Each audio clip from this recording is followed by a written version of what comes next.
नमस्कार। बेकन के निबंध of marriage and single life की रिक्वेस्ट काफ़ी पहले आई थी, लेकिन टाइम नहीं मिल पाया। आज टाइम मिला है, चलिए मैं इसको अपलोड कर देती हूँ। मैरिज, शादी और सिंगल लाइफ, अकेलापन मतलब कि बैचलरहुड, जब आपने शादी नहीं की तो आप सिंगल होते हैं, और शादीशुदा तो फिर मैरिड होते हैं। तो दोनों का एक कंपैरिजन यहाँ पर दिया है बेकन ने। दोनों के फ़ायदे नुकसान गिनाए हैं, क्योंकि कोई भी चीज़ दुनिया में ऐसी नहीं है जिसके सिर्फ फ़ायदे हों या सिर्फ नुकसान हों। तो वैसे ही मैरिज और सिंगल लाइफ के जितने फ़ायदे नुकसान हैं वो अभी आप देखेंगे। वैसे तो आप अपने रियल लाइफ में भी देखते हैं, काफ़ी फ़ायदे और काफ़ी नुकसान होते हैं। तो चलिए बेकन की नज़र से देखते हैं आज। He that hath wife and children hath given hostages to fortune. He वो बंदा, that hath जिसके पास हैं, wife and children पत्नी और बच्चे, hath given hostages उसने अपने आप को गिरवी रख दिया है। हॉस्टेज क्या होता है? जो ग़ुलाम होते हैं या फिर जिनको किडनैप कर लिया जाता है, तो अपने आप को एक तरीके से किडनैप करवा दिया है, अपने आप को गिरवी रख दिया है, अपने आप को ग़ुलाम बना लिया है। किसका? टू फॉर्च्यून, भाग्य का। यानी अब तो वो अपने बीवी बच्चों के हाथों में हैं, वो मतलब आज़ाद नहीं है। हॉस्टेज क्या है? आज़ाद नहीं होते। For they are impediments, for का मतलब बिकॉज, क्योंकि दे आर इम्पेडिमेंट्स, इम्पेडिमेंट्स माने ऑब्स्टेकल्स, बाधाएं।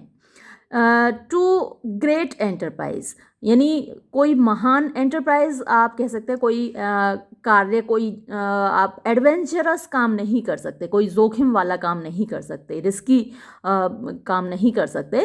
तो महान एंटरप्राइज काम आइदर ऑफ वर्च्यू और मिसचीफ। आइदर यानी या तो ऑफ वर्च्यू माने गुण वाला, मीन्स अच्छी activity, good deed, good task, और ऑफ मिसचीफ मतलब कि क्रिमिनल एक्टिविटी। यानी ना तो आप बहुत बड़ी बदमाशी कर सकते हैं और ना ही आप कोई बहुत महान अच्छा कार्य कर सकते हैं, ना बुरा कार्य कर सकते हैं अगर आप शादीशुदा हैं। Certainly the best works, certainly निश्चय ही, द बेस्ट वर्क्स सबसे अच्छे काम, सबसे महान काम, एंड ऑफ ग्रेटेस्ट मेरिट और सबसे ज़्यादा मेरिट वाले, है ना, meritorious task, for the public यानी आम जनता के लिए, हैव प्रोसीडेड फ्रॉम मीन्स आए हैं, किए गए हैं। किसके द्वारा? The unmarried and childless man, यानी जो अविवाहित थे और चाइल्डलेस मैन जिनके बच्चे नहीं थे। विच बोथ इन अफेक्शन, जो कि बोथ माने दोनों ही चीज़ों में, इन अफेक्शन मीन्स अपने प्यार में, अपनी मोहब्बत में, एंड मीन्स और अपने, मीन्स का मतलब रिसोर्सेज, अपने संसाधनों में, यानी उनका जो पैसा था या उनका जो प्यार था, उनकी जो मोहब्बत थी, उनकी जो कैपेबिलिटीज़ थी, हर तरीके से हैव मैरिड उन्होंने जैसे शादी कर ली, एंड एंडोड और वो बंध गए, द पब्लिक यानी आम जनता से। एंडो माने वैसे किसी को देना होता है, प्रदान करना होता है। तो जिन लोगों ने शादी नहीं की, बच्चे नहीं हैं जिनके, तो वो आम जनता से ही जैसे उन्होंने शादी कर ली हो, समाज से ही उन्होंने शादी कर ली हो, क्योंकि वो जो कुछ भी करते हैं समाज के लिए करते हैं। इसलिए बेकन का कहना है कि दुनिया में जितने महान काम किए गए हैं, अच्छे काम किए गए हैं, वो अनमैरिड लोगों के द्वारा किए गए हैं, है ना। जैसे कि काफ़ी एग्जाम्पल्स आपको देखने को मिलेंगे। अपने स्वामी विवेकानंद जी थे, अपने APJ अब्दुल कलाम थे, अपने अटल बिहारी वाजपेयी थे, मोदी जी ने तो खैर शादी तो की है लेकिन पत्नी उनके साथ नहीं है, अपने योगी जी हैं, बहुत सारे लोग हैं। तो मतलब एक तरीके से वो सोसाइटी को ही डिवोटेड होते हैं। अपने मोदी जी, योगी जी का तो विरोध भी खैर बहुत होता है, क्योंकि एक तबका को वो पसंद नहीं है। लेकिन APJ अब्दुल कलाम हैं, उनका तो कोई भी विरोध ही नहीं है। और वो अनमैरिड थे, उन्होंने जो कुछ भी किया पूरे देश के लिए किया, समाज के लिए किया। आगे बढ़ते हैं। यट फिर भी, it were great reason that those that have children should have greatest care of future times. Yet फिर भी, इट वर ग्रेट रीज़न कि बहुत बड़ी वजह है, दैट के दोज वो लोग, दैट हैव चिल्ड्रन जिनके पास बच्चे हैं, शुड हैव ग्रेटेस्ट केयर उनको बहुत ज़्यादा परवाह करनी होगी, ऑफ फ्यूचर टाइम्स माने भविष्य की। अनटू विच जिसके प्रति, दे नो वो जानते हैं, दे मस्ट ट्रांसमिट यानी उनको ट्रांसमिट करना है, मीन्स उनको हैंड ओवर करना है, देना है देयर डियरेस्ट प्लेजेस, अपने डियरेस्ट माने जो उनको सबसे ज़्यादा प्रिय है, प्लेजेस यानी वो बंधे हुए हैं कुछ चीज़ों से, वो उनके बंधन हैं, सबसे ज़्यादा मतलब उनकी लाइफ में जो कुछ भी है वो उनको अपने बच्चों को ही ट्रांसफ़र करना है, एक तरीके से इनहेरिटेंस में देना है। सम देयर आर, कुछ लोग ऐसे हैं हु, जो कि दो, हालांकि दे लीड सिंगल लाइफ, वो अकेले जीवन जीते हैं यानी शादी नहीं करते, यट फिर भी देयर थॉट्स, उनके विचार डू एंड ख़त्म हो जाते हैं विद देमसेल्व्स, अपने आप तक ही, यानी फिर भी वो समाज के बारे में नहीं सोचते, किसी का भला नहीं करते, हालांकि अकेले होते हैं। ऐसे भी कुछ लोग आपने बहुत देखे होंगे, है ना, अकेले हैं, शादी नहीं की, बच्चे नहीं हैं, लेकिन फिर भी महाकंजूस होते हैं, किसी को 2 पैसे नहीं दे सकते, किसी को का भला नहीं कर सकते, किसी की मदद नहीं कर सकते। एंड अकाउंट फ्यूचर टाइम्स इम्पर्टिनेंसेस, यानी मतलब कि वो फ्यूचर टाइम्स को, भविष्य को, अकाउंट का मतलब होता है वैसे तो अकाउंट माने खाता होता है, हिसाब किताब होता है, लेकिन यहाँ अकाउंट का मतलब है कंसिडर, मतलब कि वो मानते हैं फ्यूचर टाइम्स भविष्य को, इम्पर्टिनेंस मतलब कि इररेलिवेंट, मतलब कि जैसे कि उन्हें कोई लेना देना ही नहीं है भविष्य से। ने नहीं, देयर आर सम, कुछ लोग ऐसे हैं, सम अदर दैट अकाउंट, जो कि फिर यहाँ पे देखिए अकाउंट का मतलब वही है कंसिडर, जो कि मानते हैं वाइफ एंड चिल्ड्रन, बीवी बच्चों को, but as bills of charges, कि वो उनके खाते में बस बिल हैं, चार्जेस के, एक्सपेंडिचर के, यानी आपने कुछ खर्चा किया है उसका बिल आपको अदा करना है, तो वाइफ एंड चिल्ड्रन, बीवी बच्चे सिर्फ बिल्स हैं, आपके नाम पे फाड़े गए बिल हैं। ने नहीं, मोर और भी अधिक, देयर आर सम, कुछ ऐसे भी हैं, फुलिश बेवकूफ, रिच कोवेशियस मैन, रिच माने धनी, कोवेशियस माने ग्रीडी मैन, लोग, दैट टेक अ प्राइड, जो कि गर्व करते हैं, घमंड करते हैं, इन हैविंग नो चिल्ड्रन, यानी बच्चे न होने पर, बिकॉज क्योंकि दे मे बी थॉट, उनको माना जा सकता है, सो मच द रिचर, और भी ज़्यादा धनवान, यानी लोग उनको और भी ज़्यादा धनवान मानेंगे, इसलिए उनको गर्व है कि उनके कोई बच्चे नहीं हैं। फॉर क्योंकि, परहैप्स शायद, दे हैव हर्ड, उन्होंने सुना है, सम टॉक, कुछ लोगों को बात करते हुए, कुछ लोगों को क्या बात करते हुए सुना है, ये देखिए तो इटैलिक्स में दिया हुआ है। सच एन वन, कि देखो फला आदमी, सच एन वन का मतलब देखो फला आदमी, is a great rich man, बहुत ही धनी व्यक्ति है, and another except to it, और एक और दूसरा व्यक्ति उसको कहता है, या but he hath a great charge of children, कि हाँ धनवान तो है, या बट लेकिन he hath a great charge, उसके ऊपर बड़ा बोझ है, ऑफ चिल्ड्रन, बच्चों का। एंड इफ, और यदि, it were an abatement, as if जैसे कि, है ना, एज इफ जैसे कि, इट वर ये हो जाएगा, एन अबेटमेंट, अबेट का मतलब होता है डिमिनिश, कम करना, तो जैसे कम हो जाएगा, टू हिज रिचेज, उसका धन, उसका जो पैसा है कम हो जाएगा क्योंकि उसके पास बच्चे हैं, लोग ऐसे बोलते हैं। बट लेकिन the most ordinary cause of single life, the most ordinary सबसे ज़्यादा कॉमन, है ना, कॉज वजह, रीजन, ऑफ सिंगल लाइफ, एकाकी जीवन का, यानी लोग शादी नहीं करते, उसकी एक बहुत बड़ी वजह इज़ है लिबर्टी, मीन्स आज़ादी, फ्रीडम, स्पेशली ख़ास तौर पर in certain self pleasing and humorous minds, कुछ सेल्फ प्लीजिंग जो अपने में ही मज़े लेते हैं, अपने में ही खुश रहते हैं, एंड ह्यूमरस, और जो थोड़े से एक्सेंट्रिक होते हैं, सनकी होते हैं, माइंड्स माने ऐसे लोग, विच आर सो सेंसिबल, जो कि इतने ज़्यादा सेंसिबल मतलब संवेदनशील होते हैं, सेंसिटिव होते हैं, of every restaurant, her restaurant माने कंट्रोल, या फिर आप बंधन कह सकते हैं, कि हर बंधन के प्रति वो इतने ज़्यादा संवेदनशील होते हैं, as they will go near to think of their girdles and garters, as जैसा कि they will go near to, यानी वो इस हद तक जाएंगे, टू थिंक सोचते हुए, there girdles and गार्टर्स।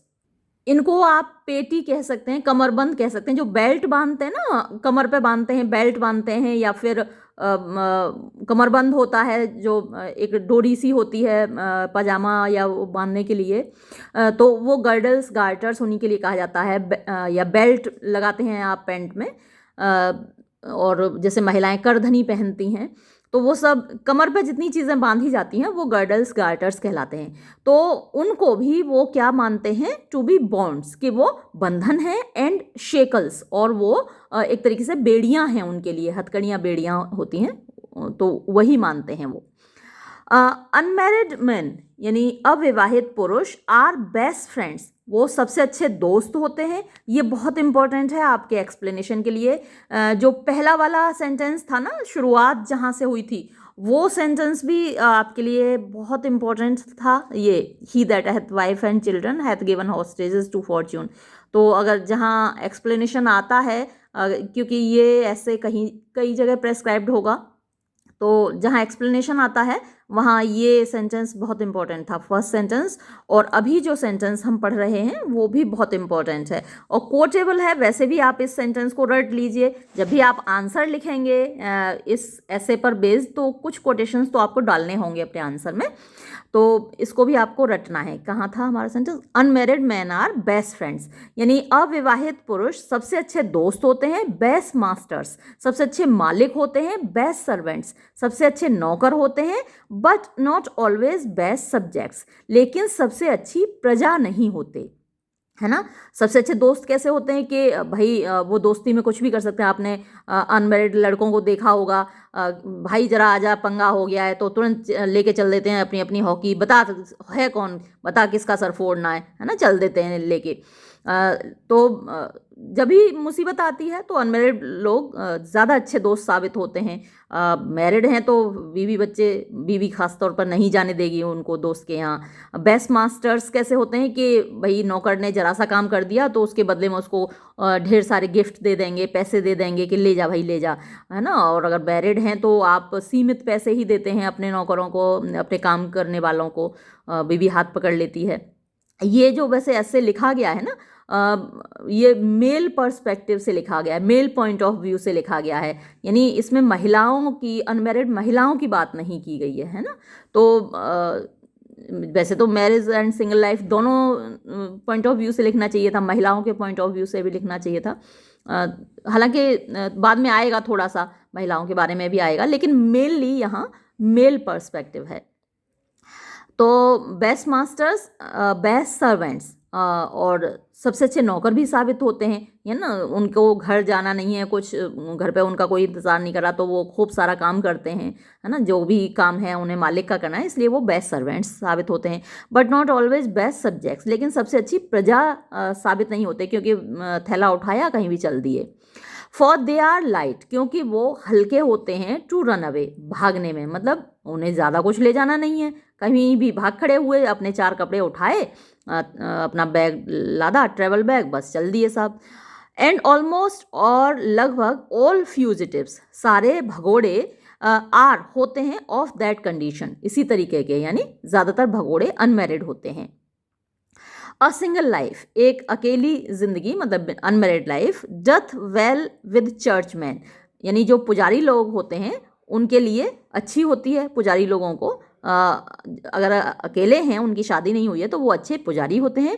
For charity will hardly water the ground, for, क्योंकि, चैरिटी माने दान, दया, तो जहाँ चैरिटी की बात है, दान की बात है, दया की बात है, विल हार्डली वाटर, हार्डली माने मुश्किल से ही, वाटर माने पानी देगी, द ग्राउंड जमीन पर, वेयर, जबकि, it must first fill a pool, उसको पहले एक पूल, एक तालाब को भरना है, यानी यहाँ पर चैरिटी मतलब कि पैसा हुआ आपका, और आप उसको मुश्किल से ही दान देंगे, चैरिटी में आपके पास जो पैसा है, अगर आपको पहले अपने बीवी बच्चों को खिलाना है, तो यहाँ जो पूल है, जो तालाब है, वो बीवी बच्चे हैं और जो ग्राउंड है वो बाकी के लोग हैं। तो जहाँ पहले आपको तालाब भरना है तो पहले आप तालाब को ही पानी देंगे ना, ज़मीन पे तो बाद में फैलाएंगे। कहीं बंजर ज़मीन है, सूखी पड़ी है, वहाँ आपको पानी देना है तो वो पानी उनको बाद में देंगे, ज़मीन को पहले अपने तालाब को भरेंगे। तो बीवी बच्चे क्या हैं, वो एक पूल की तरह हैं और आपका जो पैसा है वो चैरिटी आप बाद में करेंगे। इट इज़ इनडिफरेंट फॉर जजेस एंड मजिस्ट्रेट्स। ये इनडिफरेंट यानी इससे उदासीनता का मामला है फॉर जजेस, यानी जो न्यायाधीश हैं उनके लिए, एंड मजिस्ट्रेट्स वो भी न्यायाधीश ही होते हैं। मतलब कि अगर वो फैसाइल माने जल्दी ही प्रभावित हो जाने वाले और करप्ट माने भ्रष्ट हैं, for if they B फैसाइल and corrupt, अगर वो जल्दी ही इन्फ्लुएंस्ड होने वाले और करप्ट हैं, you shall have a servant, तो आपको उनके पास एक नौकर मिलेगा 5 times वर्स, जो कि 5 गुना ज़्यादा बुरा होगा देन अ वाइफ, एक पत्नी से। अक्सर जो जजेस होते हैं, ये महाशय खुद भी, यानी फ्रांसिस बेकन खुद भी एक मजिस्ट्रेट थे और रिश्वत लेते हुए पकड़े भी गए थे। तो ये क्या होता था कि सीधे तौर पर तो लेते नहीं थे रिश्वत। अभी भी बहुत सारे लोग ऐसे हैं जो सीधे सीधे अपने हाथ में तो लेते नहीं हैं रिश्वत। जैसे बहुत सारे ऑफिसर्स होते हैं तो उनके क्लर्क लोग लेते हैं, या फिर उनके अंदर जो पियोन हैं वो लोग लेते हैं, उनके माध्यम से लेते हैं, सीधे अपने हाथ में नहीं लेते। तो यही जजेस का मामला है, जो बेकन ने कहा है कि सीधे अपने हाथ में तो लेंगे नहीं, कौन लेगा, उनकी पत्नी लेंगी। एक साहब थे, उनके यहाँ एक पूजा घर था, तो वो कोई भी आता था उनके यहाँ, शायद एक जज साहब का ही किस्सा सुना था, कोई भी उनके यहाँ आता था, मतलब अपने केस के बारे में डिस्कस करने, तो वो कहते थे कि भाई जाओ पहले पूजा कर लो, भगवान का आशीर्वाद ले लो। कहने का मतलब ये था कि जाके उनके पूजा घर में रिश्वत रख दो। तो बहुत सारे तरीके लोग अपनाते हैं। तो पत्नियां अक्सर उनकी रिश्वत लेती थीं और लेती हैं।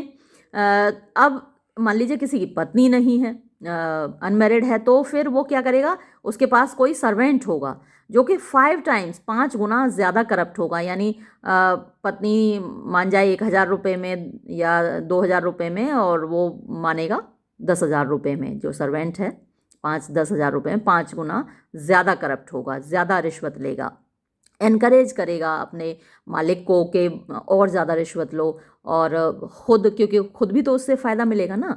अब जैसे पत्नी लेती हैं रिश्वत तो उसका फ़ायदा वो खुद ही तो उठाती हैं, अपने लिए जेवर ले लिए, महंगी साड़ियाँ ले लीं, पार्टी में गईं, घूमने गईं, और ऐसे ही सर्वेंट उनके फ़ायदा उठाते हैं।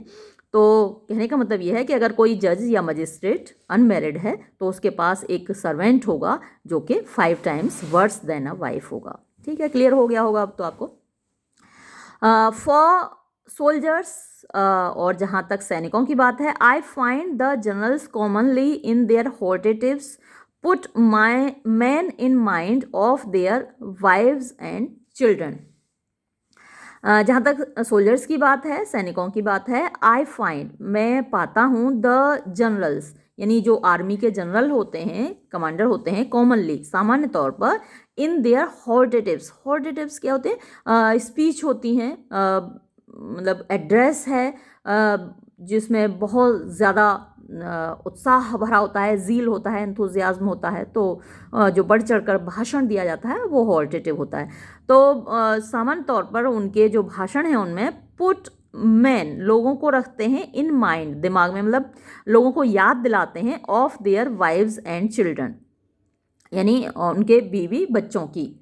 अब याद क्यों दिलाते हैं, इसकी क्या वजह हो सकती है कि अगर आप अपने बीवी बच्चों को ध्यान में रखेंगे तो आप रैश तरीके से काम नहीं करेंगे, यानी बिना सोचे समझे काम नहीं करेंगे, है ना। आप याद रखेंगे कि आपके बीवी बच्चे घर पे आपका इंतज़ार कर रहे हैं, आपको लौट कर भी जाना है, तो आप सोच समझ कर काम करेंगे, इसलिए वो उनको याद दिलाते हैं। एंड आई थिंक, और मैं सोचता हूँ, द डेस्पाइजिंग माने नफरत, हेट्रेड, ऑफ मैरिज, शादी से, यानी शादी से नफरत, एमंगस द टर्क्स, तुर्की लोगों में, तुर्की जो सैनिक हैं वो कम ही शादियां करते हैं, उनको नफरत है शादी से। despising of marriage among the Turks makes the vulgar soldier more base। तो वल्गर का मतलब यहाँ पर क्रूअल है ना, तो वो बनाता है शादी से नफरत, टर्किश जो सोल्जर्स हैं उनको ज़्यादा क्रूअल, मोर बेस, और भी ज़्यादा बेस, आप लोली कह सकते हैं, इनह्यूमन कह सकते हैं, यानी लोगों को, दुश्मन को मारने में उनको ज़रा सी भी हेजिटेशन नहीं होती। वैसे तो सैनिकों को होनी भी नहीं चाहिए, अगर वो हेजिटेशन रखेंगे तो फिर तो युद्ध नहीं लड़ सकते ना, वहाँ तो गोलियां ही चलानी है, आपको दुश्मन को मारना ही है। तो टर्किश जो सोल्जर हैं वो ज़्यादा, वल्गर का मतलब यहाँ क्रूअल है, ज़्यादा क्रूअल होते हैं, ज़्यादा इनह्यूमन होते हैं, क्योंकि उनके अंदर टेंडर फीलिंग्स नहीं होती हैं। टेंडर फीलिंग्स जो अराउज होती हैं because of wife and children, आपको बीवी बच्चों से मोहब्बत होती है तो अंदर टेंडर फीलिंग्स आती हैं, लेकिन इन सैनिकों के अंदर नहीं होती हैं। Certainly, निश्चय ही wife and children are a kind of discipline of humanity. बीवी बच्चे एक प्रकार का डिसिप्लिन है, अनुशासन है, ऑफ ह्यूमैनिटी, इंसानियत का।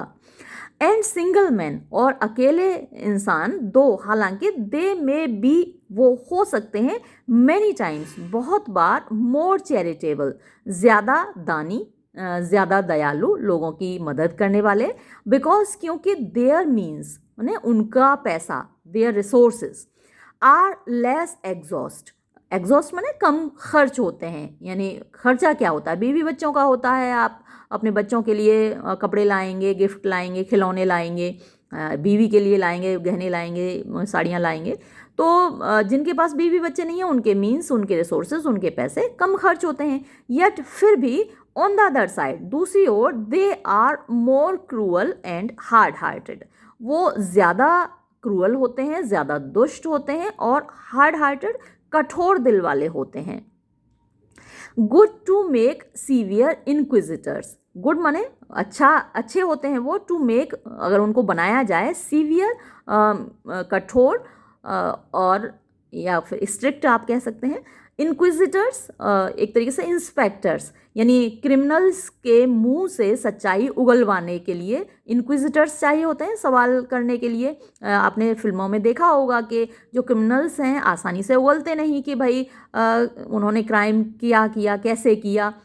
तो जब उनकी धुनाई होती है फिल्मों में, आपने देखा होगा, डंडे लगाती है पुलिस और जाने कितना टॉर्चर करती है, तब वो सच्चाई उगलते हैं। तो ऐसे लोग सूटेबल होते हैं, स्ट्रिक्ट इंस्पेक्टर्स या इंक्विजिटर्स, पूछताछ करने वाले बनने के काबिल होते हैं।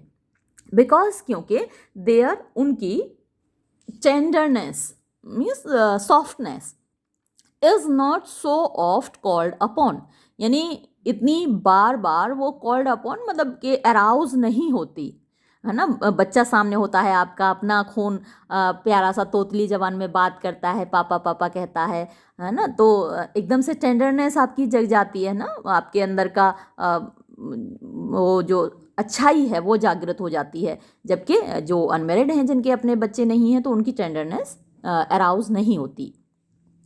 ग्रेव नेचर्स, गंभीर प्रकृति, यानी जिन लोगों की सीरियस नेचर होती है, सीरियस टेम्परामेंट होता है, लेड बाय कस्टम, और जो लेड माने जो रूल्ड होते हैं, बाय कस्टम यानी परंपराओं से, ट्रेडिशन से, जो ट्रेडिशनल लोग होते हैं, सीरियस टेम्परामेंट के लोग होते हैं, एंड देयरफॉर, और इसीलिए कॉन्स्टेंट होते हैं, मतलब कि लॉयल होते हैं, फिकल माइंडेड नहीं होते है ना, एक जगह पर टिकाऊ होते हैं।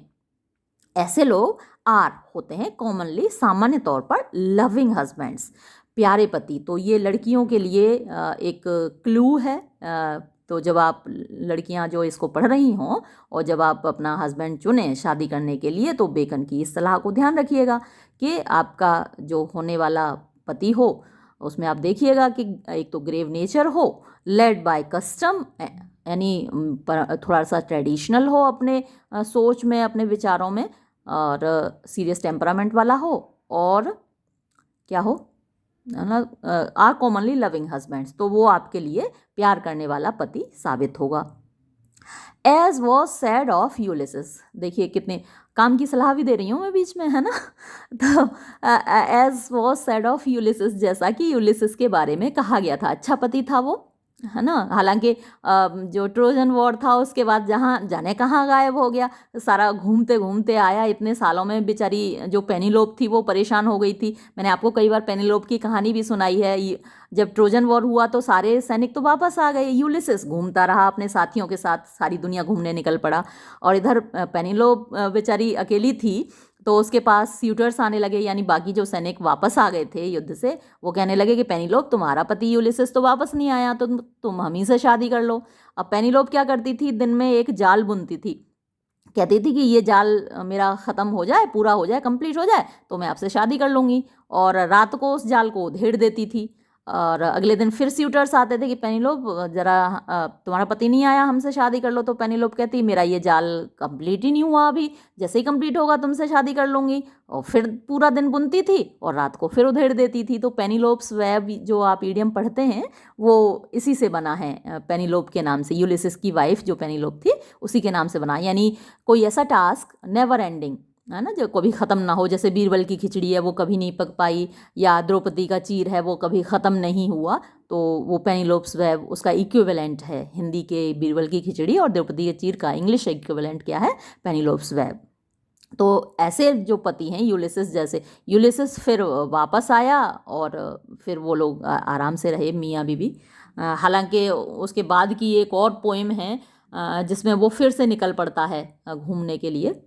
उसका मन नहीं लगा, इथाका का राजा था ये, इथाका में उसका मन नहीं लगा, वो अलग से पोएम है। चलिए हम आगे बढ़ते हैं कि यूलिसिस के बारे में जैसा कहा गया था, वेटुलम सुआम पोइटिलिट, भैया ये जो भाषा है ये मुझे भी नहीं आती, इमोर्टलिटी। अब इसका जो इंग्लिश में दिया हुआ है ये आपको भी समझ में आएगा, मुझे भी आएगा। He preferred his old wife to immortality, यानी अमरता की बजाय उसने अपनी बूढ़ी पत्नी को ज़्यादा पसंद किया। अब जो यूलिसिस की कहानी है, जो ट्रोजन वॉर की कहानी है, उसमें ढेर सारी कहानियाँ हैं, कहानी के अंदर कहानियाँ हैं। ऐसे यूलिसिस जो घूमता फिरा था उसकी बहुत सारी कहानियाँ हैं। तो उसमें एक कहानी ये है कि उसको इमॉर्टलिटी ऑफर की गई थी, है ना। एक एन्चेंट्रेस थी, एक जादूगरनी थी जिसका नाम था CALYPSO, तो हम तो उसको कैलिप्सो ही प्रोनाउंस करेंगे, CALYPSO। आप चाहें तो नोट कर लीजिएगा, क्योंकि अगर आता है आपके एग्ज़ाम में तो आपको थोड़ा मालूम है तो लिख दीजिएगा कि एक एन्चेंट्रेस थी जिसका नाम कैलिप्सो था, CALYPSO। तो उसने कहा था यूलिसिस से कि भाई तुम मेरे पास रह जाओ और मैं तुमको इमॉर्टल बना दूंगी, कभी तुम मरोगे नहीं। अब यूलिसिस ने कहा कि ना भैया, मुझे तेरे पास नहीं ठहरना, और मैं तो अपनी पत्नी के पास ही वापस जाऊंगा। तो उसने क्या किया, he preferred his old wife to immortality, अमरता को उसने नकार दिया, रिफ्यूज़ कर दिया, और अपनी बूढ़ी पत्नी को उसने ज़्यादा पसंद किया। तो ऐसे पति अच्छे साबित होते हैं। Chaste women are often proud and forward as presuming upon the merit of their chastity.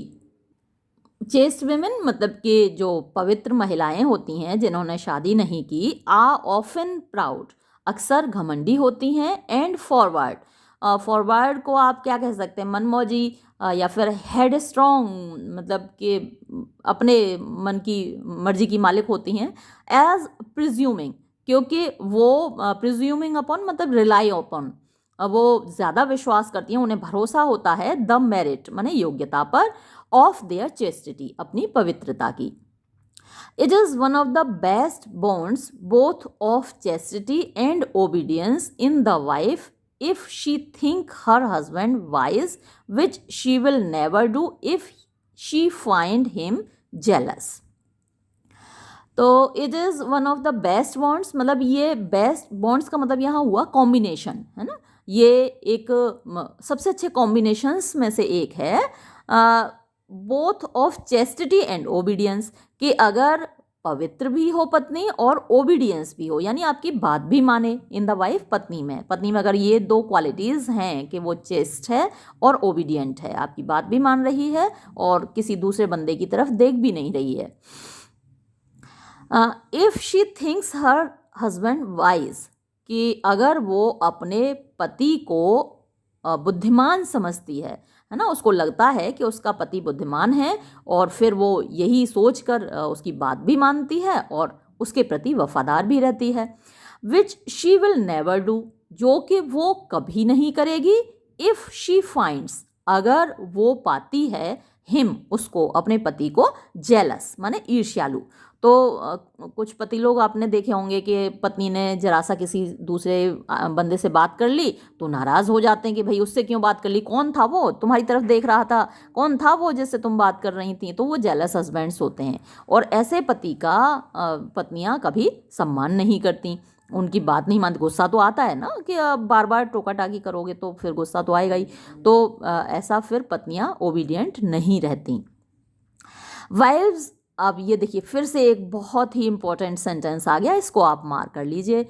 Wives are young men's mistresses, companions for middle aged and old men's nurses.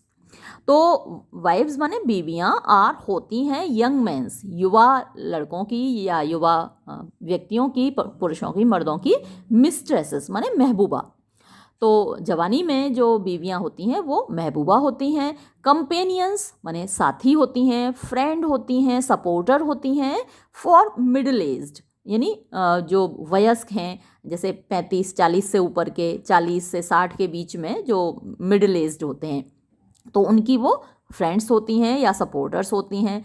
And old men's nurses, और बूढ़े लोगों की वो nurse बन जाती हैं। यानी जब उनका पति, वो खुद भी, हालांकि खुद भी बूढ़ी होती हैं, और आपने देखा होगा अपने घरों में कि जो वाइफ है खुद भी बूढ़ी है लेकिन पति को दवाई दे रही है, उनको पानी दे रही है, चाय दे रही है। तो ये बूढ़े लोगों की जो पत्नियां हैं वो नर्स बन जाती हैं। So as a man may have a quarrel to marry when he will, और इसी तरीके से a man may have a quarrel, quarrel का मतलब यहाँ झगड़ा नहीं है, यहाँ एक क्वेश्चन है या फिर कंट्रोवर्सी है। तो एक ये क्वेश्चन खड़ा होता है, एक ये कंट्रोवर्सी है, ये एक सवाल है कि to marry when he will, कि एक आदमी को कब शादी कर लेनी चाहिए या फिर जब वो चाहे तब शादी कर लेनी चाहिए, है ना। To marry when he will. But yet, लेकिन फिर भी, he was reputed one of the wise man. He was, वो था, रेप्यूटेड वन माने जाना माना, famous, of the wise man, बुद्धिमान लोगों में से, यानी थिंकर्स में से एक वाइज थिंकर था, एक स्कॉलर था। दैट मेड आंसर मीन्स, जिसने जवाब दिया, टू द क्वेश्चन, इस सवाल का कि भाई शादी कब करनी चाहिए, किस एज में करनी चाहिए। तो उसने क्या कहा, when a man should Mary. तो ये सवाल ये था कि when a man should Mary, एक आदमी को कब शादी करनी चाहिए। इस सवाल का उसने जवाब क्या दिया, अ यंग मैन, कि अगर युवा है व्यक्ति, नॉट येट, तो उसको अभी शादी नहीं करनी चाहिए। एन एल्डर मैन, और अगर बड़ा हो गया है, नॉट एट ऑल, तो बिल्कुल भी शादी नहीं करनी चाहिए। यानी अगर आप जवान हो तो अभी शादी मत करो, और अगर बूढ़े हो गए हो तो बिल्कुल शादी मत करो, मतलब कि शादी करो ही मत, कोई फ़ायदा नहीं है, कहने का मतलब यह है। इट इज़ ऑफन सीन, ये अक्सर देखा जाता है, दैट कि बैड हस्बैंड्स, बुरे पति, हैव वेरी गुड वाइव्स, उनकी बड़ी अच्छी बीवियां होती हैं, है ना। जो पति बुरे होते हैं उनकी बीवियां बड़ी अच्छी होती हैं। Whether it be that it raises the price of their husbands kindness when it comes. अब वो अच्छी क्यों होती हैं, है ना। पति बुरा है तो पत्नी को भी बुरा बन जाना चाहिए, लेकिन अच्छी क्यों होती हैं, उसकी एक वजह तलाश कर रहा है बेकन। वेदर के क्या, इट बी, ये वजह हो सकती है, दैट के, इट रेजित, ये बढ़ा देता है, द प्राइस, कीमत, ऑफ देयर हस्बैंड्स काइंडनेस, उनके पति की दयालुता की, व्हेन इट कम्स, जब कभी भी वो आती है। यानी जो बुरे हस्बैंड हैं अगर वो कभी कभी दयालु हो जाते हैं तो उनकी दया की कीमत बढ़ जाती है।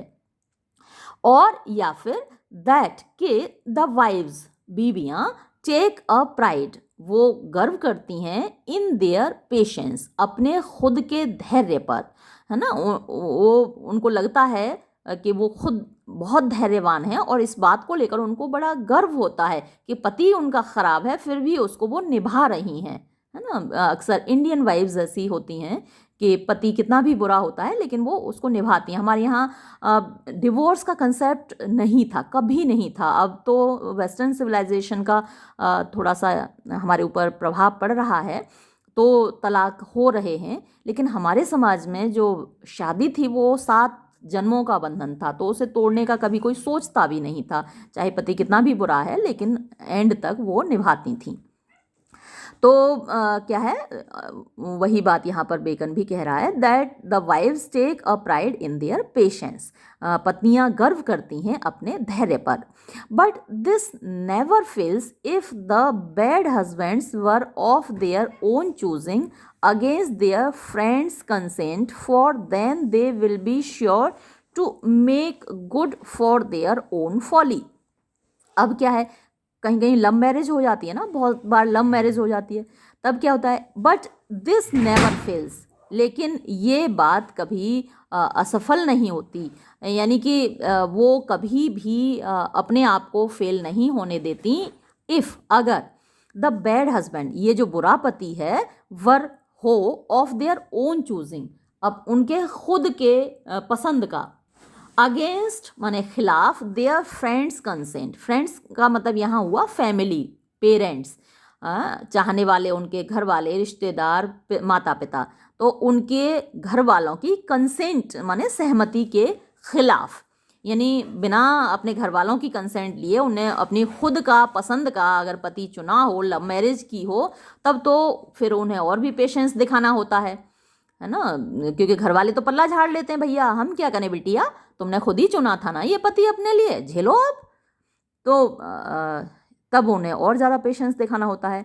फॉर, क्योंकि देन, उस वक्त, दे विल बी श्योर, उन्हें पक्के तौर पर, टू मेक गुड, मतलब कि अच्छा साबित करना है या फिर झेलना है, देयर ओन फॉली, अपनी खुद की मूर्खता को। तो अक्सर लव मैरिजेस के आपने सुने होंगे किस्से कि 2 महीने पहले पुलिस स्टेशन पहुंचा एक जोड़ा कि भाई हमारे घर वाले राजी नहीं है, हमको शादी करनी है। अब पुलिस ने जैसे तैसे करके उनकी शादी करा दी। 2 महीने बाद फिर पहुंच गए कि भैया अब हम एक दूसरे के साथ नहीं रह सकते, अब हमको तलाक चाहिए। तो बहुत बार अक्सर लव मैरिजेस में ऐसा होता है। अब घर वाले लड़कियों से पल्ला झाड़ लेते हैं, बेटिया तुम ही जानो, क्योंकि हमारी तो तुमने नाक कटा दी, बदनामी कर दी, अब तुम जानो, तुम्हारा काम जाने। तो फिर बेचारी क्या करें, फिर झेलना पड़ता है उनको। तो लड़कियों के लिए देखिए कितनी अच्छी सलाह उसने डायरेक्टली नहीं दी, लेकिन इनडायरेक्टली दे दी कि भैया जो घर वाले जिसको चूज़ करें ना उसी से शादी कर लो। ज़्यादातर घर वाले अच्छा ही चूज़ करते हैं आपके लिए, है ना, क्योंकि वो आपके ज़्यादा वेल विशर हैं, आपके अच्छे शुभचिंतक होते हैं। तो सलाह जो बेकन की है मेरी भी है थोड़ी सी, मानना ना मानना वो तो आपकी मर्ज़ी है, आप अपनी मर्ज़ी के मालिक हो, लेकिन ज़्यादातर जगह फ़ायदा आपकी अरेंज मैरिज में ही होता है, क्योंकि घर वाले एटलीस्ट आपके सपोर्ट में रहते हैं और उनको अच्छा भी लगता है अपनी बेटी को विदा करते हुए पूरे मान सम्मान के साथ। खैर, चलिए ये वीडियो हम यहीं समाप्त करते हैं। धन्यवाद।